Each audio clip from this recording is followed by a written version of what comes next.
Hi guys, welcome back. So today I have some leftover pistachios from one of my other recipes and I wanted to use them.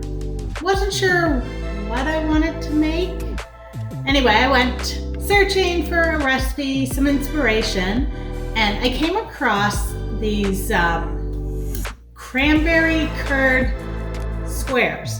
So, similar to like a lemon meringue curd, a lemon curd, except it's cranberry curd, and it's got a cookie base that has pistachios in it, and it looked good, it sounds good, so I thought I would give that a try today. So we're gonna make some cranberry curd squares. And I would like to remind you, I do have my own little cookbook out, not a traditional one. There's no recipes in this one, but this cookbook is meant for you to fill with all your favorite recipes. It's called My Favorite Recipe Notebook, and it is available on Amazon. All the links are in the description below my video, so please remember to go check it out, and thank you so much for all of your support. So let's get baking and make some squares.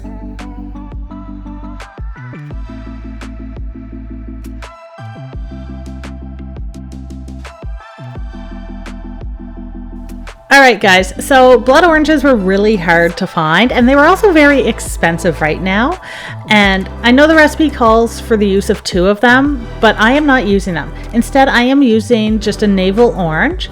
I picked the biggest one I could find, and I'm gonna zest the whole thing, okay? It zested up. That sounded really weird. Anyway, it made enough zest that it was like 2 tablespoons worth. I am adding 1 tablespoon of zest into a 1/4 cup of sugar, and I'm going to mix that all in together with my hands, and I'm just going to work it until all the natural oils out of the zest are combined with the sugar. I don't know how to explain that. I'm working it into the sugar to release all the natural flavors. Okay, so set your sugar aside. That orange now, I'm going to take it and I'm going to put it in my citrus squeezer and juice it all up. I need a 1/2 cup of orange juice. So I'm going to do that, and then I'm going to set this aside as well and move on to the butter, the sugar, flour, all that good stuff. In your mixer bowl, you're going to mix in 10 tablespoons of unsalted butter with that 1/4 cup of sugar that you just infused with orange zest. Put that on your mixer and let it start creaming together.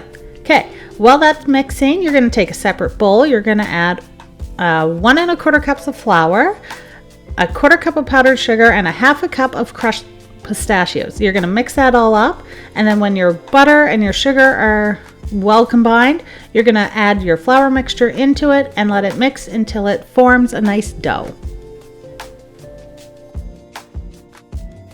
So now you should have your oven preheated to 350 degrees Fahrenheit.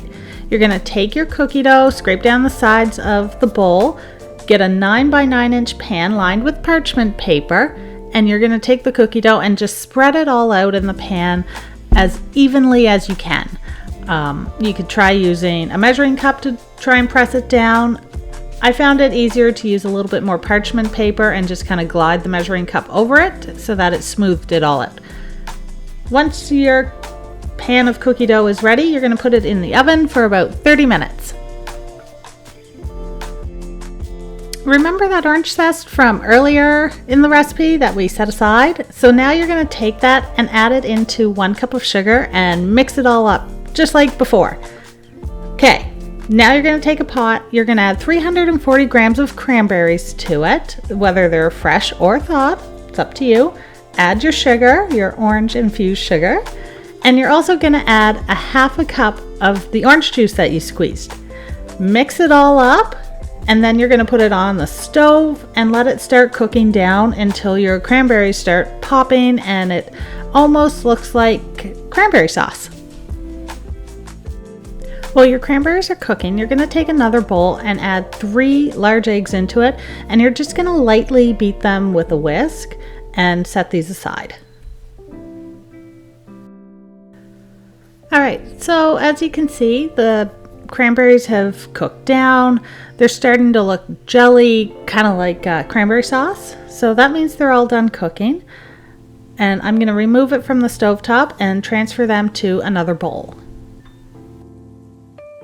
So after transferring the cranberries into another bowl, what I'm going to do is use my immersion blender and really blend all the berries together and crush them up as much as I can to make it into a much finer paste. Because what I'm going to do with this now is I'm going to put it through a really fine mesh sieve and kind of work it through, because I don't want any of the seeds. I just want all the liquid and the jelliness from the cranberries. So this is the part that is extremely tedious. And I found that maybe I didn't have enough juice still in the cranberries. But anyway, this took me quite a while to do. I would say a good 15 minutes doing this a few times. You know, putting them in my little mesh sieve and squishing the berries into it and trying my best to work it all through. All right, so by the end of all of this, I ended up with this beautiful red curd. No seeds in it, it's smooth, it looks beautiful. So now I'm going to take this, and do you remember those eggs we had lightly beaten? I'm going to slowly mix some of this curd into the eggs, and I'm going to do it slowly because the cranberry curd is still very warm, and I don't want to curdle the eggs in any way. So I'm just going to slowly mix it in until it is all mixed. With your eggs all mixed in, you're going to take the mixture now and put it back into your pot. Put it back on the stove, and you're going to let it cook until it reaches a temperature of 170 degrees Fahrenheit. Now, I ended up taking mine off the stove at around 168 because I did not want it to go over the 170. All right, so your hot cranberry curd is done cooking. You're going to put it through a sieve again. This time, you're putting it over top of 6 tablespoons of unsalted butter in a bowl. Once it's all through the sieve, you're going to mix that butter into your cranberry curd until it is all melted. Once it's melted, your cranberry curd is then going to be poured on top of that amazing pistachio cookie base you just made. And you're going to put it into the oven for 15 minutes at 350 degrees Fahrenheit. Once it's done, you're just going to let it cool on the stovetop or counter until it is completely cooled down to room temperature. Then you're going to cover it and put it in the fridge for a few hours. The cranberry squares have been in the fridge for quite a few hours. They have a bit of like condensation on the top of it, but that's fine. A little bit of paper towel and that'll just wipe right off. I'm going to remove them out of my dish just to see if they are actually set, if they, hold their shape. I'm going to cut one edge off of it, and if they hold their shape, then I know they're all done and they're ready to be eaten. And these are going to be delicious with a little bit of whipped cream on top. All right, guys, so I've already cut the squares once. I did it because I needed to know if they were set or not. So here they are. They look good. I don't know. The picture on the recipe that I was trying made them look like a really bright red or bright pink. Mine looked a little bit more on the cloudy pink side. So I'm not exactly sure what I did or didn't do, but I don't know. They seem to taste okay so far. So I had already cut them. I tried it just to see if they were set.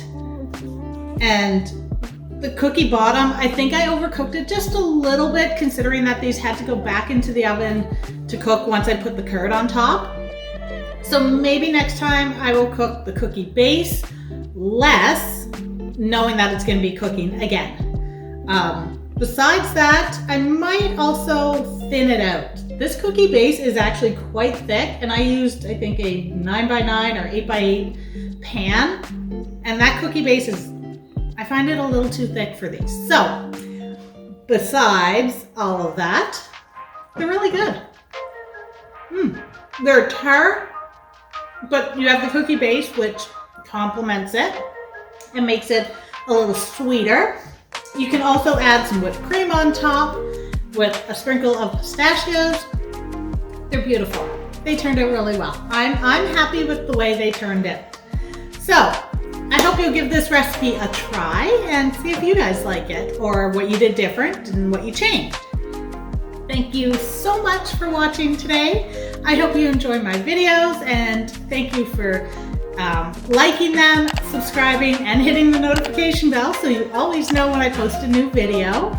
And just thank you for watching my videos. I appreciate each and every one of you. So that's it for today, and I will see you guys for my next recipe.